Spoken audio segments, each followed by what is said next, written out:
Hey everyone, welcome back to another vlog of kitchen and home related tips and tricks. So this is my channel मिशी daily routine और यहाँ पे आपको मिलती हैं हर किस्म की होम और किचन से रिलेटेड टिप्स एंड ट्रिक्स। से चलिए स्टार्ट करते हैं आज की इस वीडियो को। तो मैंने अपने रूम में ना इस तरीके के ग्रे कलर के कर्टन्स लगवा रखे हैं और सेम इसी तरह के जो कर्टन्स हैं वो हॉल में भी लगे हुए हैं।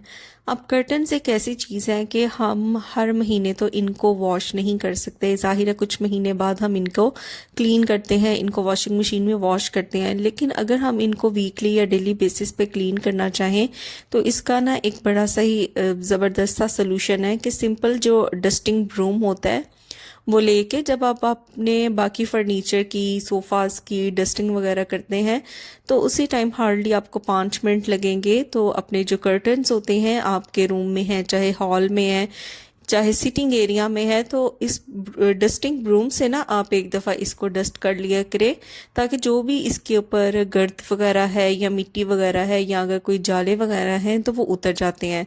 क्योंकि रोज़ाना तो ये चीज़ें क्लीन नहीं होती और महीनों बाद हम जाके इन चीज़ों को क्लीन करते हैं।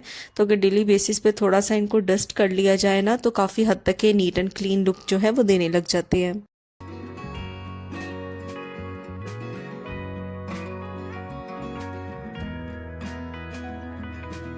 तो मुझे ना कॉर्न खाना बहुत पसंद है और जब भी मैं ग्रॉसरी के लिए जाती हूँ तो इस तरीके के कॉर्न के जो कैन्स होते हैं ना उनको ज़रूर लेके आती हूँ।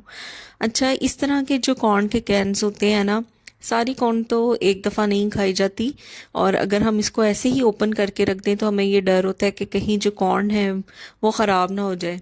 तो कोई भी कैन फूड हो ना तो इस तरीके का जो कैन फूड होता है उसको प्रेफर किया करें जिसके साथ प्लास्टिक का ना लिड मिलता है। तो इसके अंदर ना इस तरीके का एक स्पून भी होता है जिसको आप यूज़ कर सकते हैं कॉर्न खाने के लिए और ये फोल्ड भी हो जाता है और डिस्पोजेबल होता है कि जब भी आपने कॉर्न खाई तो आप इसको बाद में डिस्कार्ड कर सकते हैं। लेकिन मैंने अपनी काफ़ी वीडियोस में आपको दिखाया है कि मैं इस तरह के छोटे छोटे जो स्पून्स होते हैं ना उनको मैं सेव करके रख लेती हूँ। वो काफ़ी ज़्यादा मसाला बॉक्सेस में यूज़ हो जाते हैं। अब इसके जो प्लास्टिक का लिड है ना, इसका बेनिफिट ये है कि अगर आपने कॉर्न खाई है या कोई भी ऐसा कैन फूड है जिसको आप दोबारा खाना चाहते हैं तो आपने एक दफ़ा जब इसका टिन पैक को ओपन कर लिया है तो इस प्लास्टिक का जो लिड है ना उससे कवर करके मैं इसको फ्रिज के अंदर रख देती हूँ। तो ये बिल्कुल भी ना 2-4 दिनों तक ख़राब नहीं होता, बिल्कुल ये सील पैक हो जाता है। इसका जो प्लास्टिक का लिड है ना वो अच्छे तरीके से इसको कवर कर देता है। काफ़ी दिनों से ना मेरा दिल चाह रहा था कि क्यों ना चाइनीज़ राइस बनाया जाए, लेकिन यहाँ पे ना मुझसे एक गड़बड़ ये हो गई कि चावल जो है ना वो मुझसे बहुत ज़्यादा कुक हो गए, तो काफ़ी ज़्यादा ना ये ढीले हो गए थे।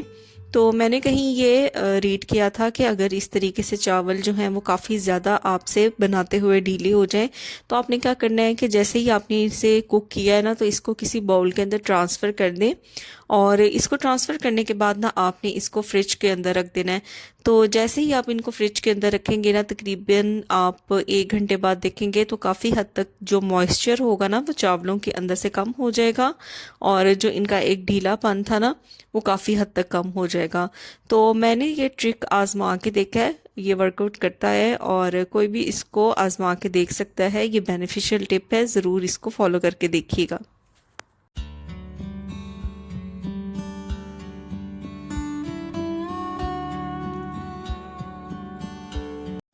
मॉनसून का सीज़न स्टार्ट होने वाला है, अभी 2 दिन ही गुजरते तो वॉशरूम के अंदर जो हमने टॉवल्स रखे होते हैं ना उसके अंदर एक नमी आनी शुरू हो जाती है और एक ख़ास किस्म की ना स्मेल आनी स्टार्ट हो जाती है। तो मैं क्या करती हूँ 2 या 3 जो टॉवल्स के सेट हैं ना वो अपने पास रखती हूँ और आजकल तो मैं हर 2 दिन बाद ना इनको चेंज कर देती हूँ। तो अभी आपके सामने मैंने लॉन्ड्री जो बास्केट है उसके अंदर मैंने पहले वाले जो टॉवल्स थे उनको मैंने रख दिया है और ये मैंने न्यू सेट निकाला है। 2 वॉशरूम्स हैं तो दोनों वॉशरूम्स के अंदर मैं प्लेस कर दूंगी। अब जो ये वाला वॉशरूम है ना यहाँ पे जस्ट वॉशरूम वाला सिस्टम है, मतलब कि आप शॉवर वगैरह नहीं ले सकते। तो ये जो छोटे वाला टॉवल है ना ये यहाँ पे मैं हैंग कर दूंगी। और सेकंड ये वाला जो वॉशरूम है ना तो यहाँ पे शॉवर वगैरह लिया जाता है। तो ये बड़े वाला जो टॉवल है ना, ये मैं मोस्टली यहाँ पे ही प्लेस करती हूँ। इसकी लेंथ भी मैंने आपको दिखाई है कि ये काफ़ी ज़्यादा लंबा है और इजीली जो भी वाटर है ना वो अच्छे तरीके से पूरी बॉडी में से ना इससे ड्राई हो जाता है। तो ये रेगुलर बेसिस पे मैं 2-2 दिन बाद ही इनको चेंज कर देती हूँ।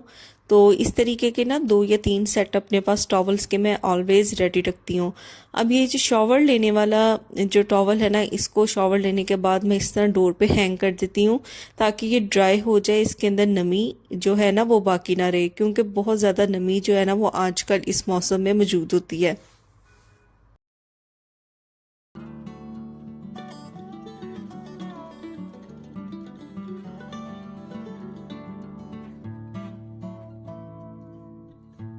हर होम मेकर ये कोशिश करती है कि अपने जो सिंक एरिया है ना उसको अच्छे तरीके से नीट एंड क्लीन रखे।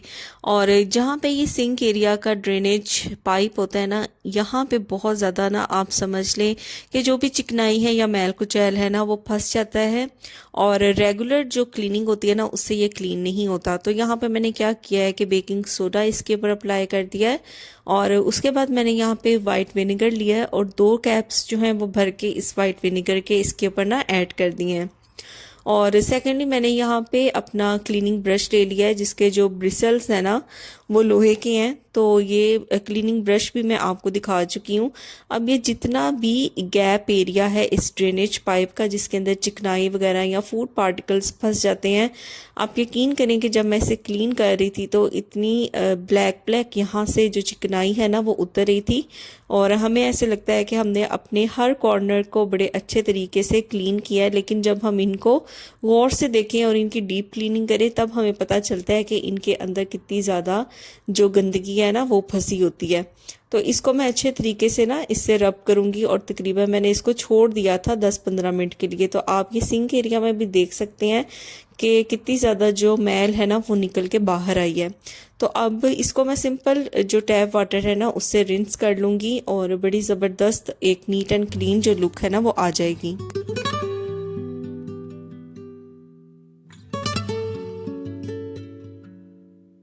आज का मेरा टारगेट था कि मैंने 20 मिनट्स निकालने हैं और कोई एक चीज़ जो है उसको मैंने अच्छे तरीके से डीप क्लीन करना है। तो मेरे जहन में आया कि सबसे पहले मैं अपने किचन कैबिनेट से स्टार्ट करती हूँ।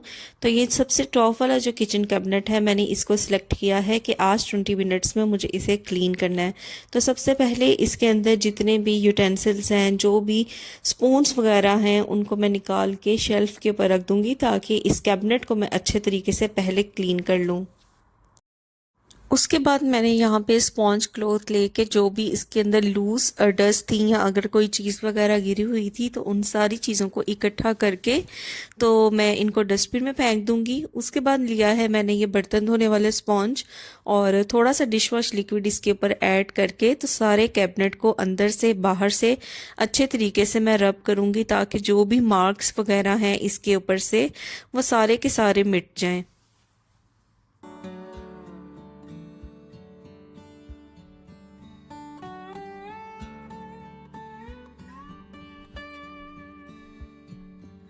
उसके बाद अगेन मैंने स्पॉन्ज क्लॉथ को ले लिया था, इसको मैंने हल्का सा गीला कर लिया था और जो सारे का सारा जो कैबिनेट है ना उसको मैंने अच्छे तरीके से इससे साफ़ कर लिया था ताकि जो भी डिश वॉश लिक्विड है ना वो अच्छे तरीके से क्लीन हो जाए और कोई भी जो लिक्विड है ना डिश वॉश लिक्विड वो इसके अंदर बाकी ना रहे।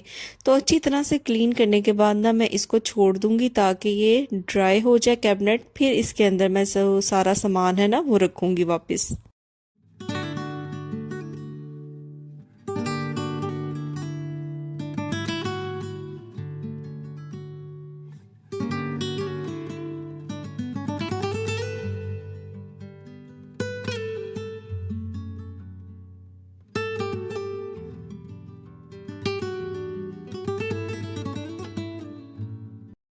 तो अब एक एक करके ना दोबारा जो चीज़ें हैं वो मैं इस कैबिनेट के अंदर अरेंज कर दूंगी। तो सबसे पहले मैंने ये बॉक्स रखा था जिसके अंदर मैंने सारे जो स्पून्स हैं छोटे छोटे या मेयरिंग स्पून्स हैं वो सारे मैंने इसके अंदर रखे हुए हैं। तो इस तरह जो छोटे छोटे स्पून्स होते हैं उनको एक जगह पे रखना बहुत ज़्यादा आसान हो जाता है।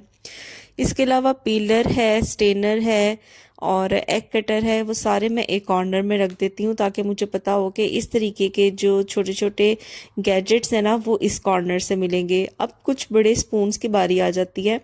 तो यहाँ पे ना मैंने बर्तनों को साफ़ करने वाला जो माइक्रोफाइबर क्लॉथ है ना उसका मैं यूज़ कर रही हूँ।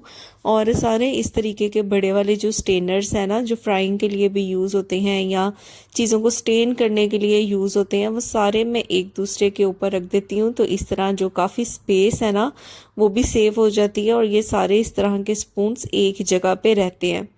और लास्ट में आ जाते हैं जी ये बेलन और चिमटा और ग्रेटर। तो ये सारे मैं इस कैबिनेट के अंदर रखती हूँ। आहिस्ता आहिस्ता मेरी ये कोशिश है कि मैं इन सारी चीज़ों के लिए कुछ ऑर्गेनाइज़र लूँ, ताकि कैबिनेट के अंदर ये सारी चीज़ें भी सेग्रीगेट रहें। तो ये थी मेरी 20 मिनट्स की आज की क्लीनिंग जो मुझे इस वाले कैबिनेट की करनी थी, और हो सकता है कल मैं 20 मिनट्स में किसी और चीज़ की क्लीनिंग करूँ। तो इस तरह ना काफ़ी ज़्यादा आसान हो जाता है चीज़ों को मैनेज करना, अपने घर के कामों को मैनेज करना और हर चीज़ का ख्याल रखना कि कौन सी चीज़ के वक्त पे पर्टिकुलर टाइम पे आप इजीली कर सकते हैं। तो इसी तरह के छोटे छोटे टिप्स एंड ट्रिक्स जो होते हैं वो हमारी लाइफ को बहुत ही आसान बनाते हैं। तो ये थी मेरी आज की वीडियो, यहाँ पे वीडियो को एंड करते हैं। फिर मिलूंगी आपसे नेक्स्ट वीडियो में। Till then take care, bye bye.